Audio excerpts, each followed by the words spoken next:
Hello friends and families, welcome back to Priyaram cookery school. இன்றைக்கி நம்மளோட சேனலில் சோயா சங்க்ஸ் வச்சு கோலா உருண்டை எப்படி செய்யலாம் அப்படிங்கிறத பார்க்கலாம்.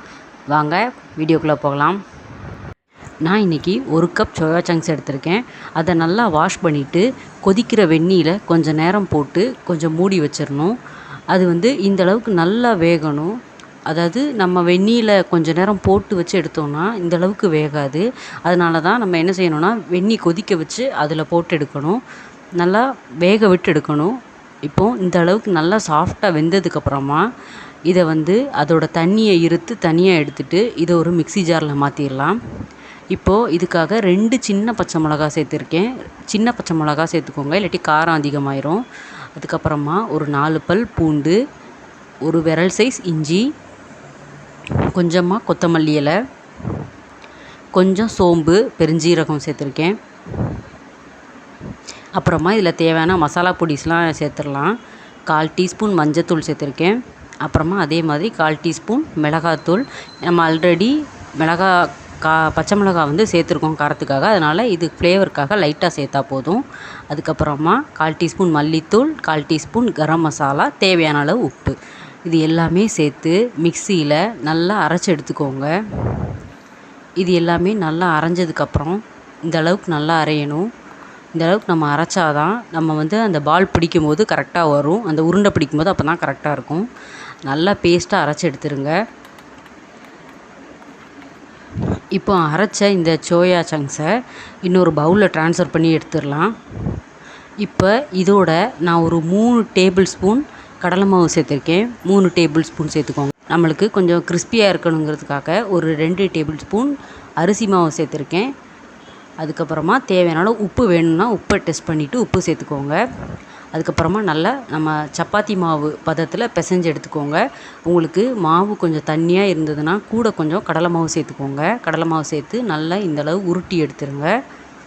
இந்த பாருங்கள் ஃப்ரெண்ட்ஸ், இந்தளவுக்கு குட்டி குட்டியாக நல்லா உருண்டை பிடிச்சி எடுத்துருங்க. இப்போ நான் ஸ்டவ்வில் எண்ணெயை வச்சு அதை சூடுபடுத்தியிருக்கேன்.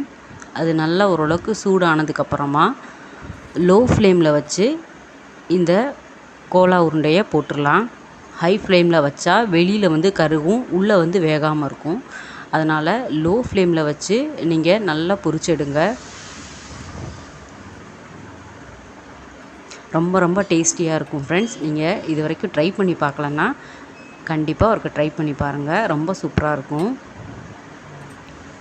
இந்த பாருங்கள், இந்தளவு நம்ம மாற்றி மாற்றி போட்டு பொரிக்கணும். ஃபஸ்ட்டு போட்ட உடனே அந்த அளவு நல்லா திருப்பி திருப்பி போட வேண்டாம். ஒரு 2 நிமிஷம் விட்டுட்டு அதுக்கப்புறம் மாற்றி மாற்றி போட்டு பொரிச்சிடுங்க. நல்ல நம்ம குலாப் ஜாமுனோட அந்த ப்ரௌன் கலர் வரும்ல, அந்த கலர் வந்ததுக்கப்புறம் நம்ம எடுத்து ஒரு பவுலில் டிஷ்யூ பேப்பரோ இல்லைன்னா பேப்பரோ போட்டு அதில் மாற்றி எடுத்துக்கோங்க, எண்ணெய் உரிகிறதுக்காக. இப்போ பாருங்கள் ஃப்ரெண்ட்ஸ், நம்மளோட சோயா சங்க்ஸ் கோலா உருண்டை சூப்பராக தயாராகிடுச்சு. இது வரைக்கும் செஞ்சு பார்க்காதவங்க கண்டிப்பாக ட்ரை பண்ணி பாருங்கள். ஒரு ஈவினிங் டைம் ஸ்நாக்காக இதை கண்டிப்பாக ட்ரை பண்ணி பாருங்கள். ரொம்ப சூப்பராக இருக்கும்.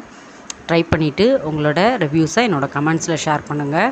இதோ பாருங்கள் ஃப்ரெண்ட்ஸ், நம்மளோட சோயா பீன் கோலா உருண்டை செமையாக தயாராகிடுச்சு. வெளியில் நல்லா கிறிஸ்பியாக இருக்கும், உள்ளே நல்லா சாஃப்டாக வெந்திருக்கும். நீங்கள் ஒரு ஸ்நாக்ஸ் பிரியர்களாக இருந்தால் கண்டிப்பாக ஒரு நாள் ஈவினிங் டைம் ஸ்நாக்காக இதை ட்ரை பண்ணி பாருங்கள். ரொம்ப ரொம்ப டேஸ்டியாக இருக்கும். நான் கொஞ்சோண்டு பெரிய வெங்காயத்தை ஸ்லைஸ் பண்ணி அதில் வச்சு சாப்பிட்டு பார்த்தேன். செமையாக இருந்தது. இது வரைக்கும் ட்ரை பண்ணாதவங்க ட்ரை பண்ணி பாருங்கள். என்னோடய ரெசிபீஸ் உங்களுக்கு பிடிச்சிருந்ததுன்னா மறக்காமல் வீடியோவை லைக் பண்ணி ஷேர் பண்ணி சப்ஸ்கிரைப் பண்ணுங்கள். மறக்காமல் பெல் ஐக்கனை ப்ரெஸ் பண்ணுங்கள். அப்போ தான் நான் போடுற ரெகுலராக வீடியோஸ் உங்களுக்கு நோட்டிஃபிகேஷனில் வரும். ஓகே ஃப்ரெண்ட்ஸ், நெக்ஸ்ட் வீடியோவில் மீட் பண்ணலாம். தேங்க்ஸ் ஃபார் வாட்சிங். பாய்.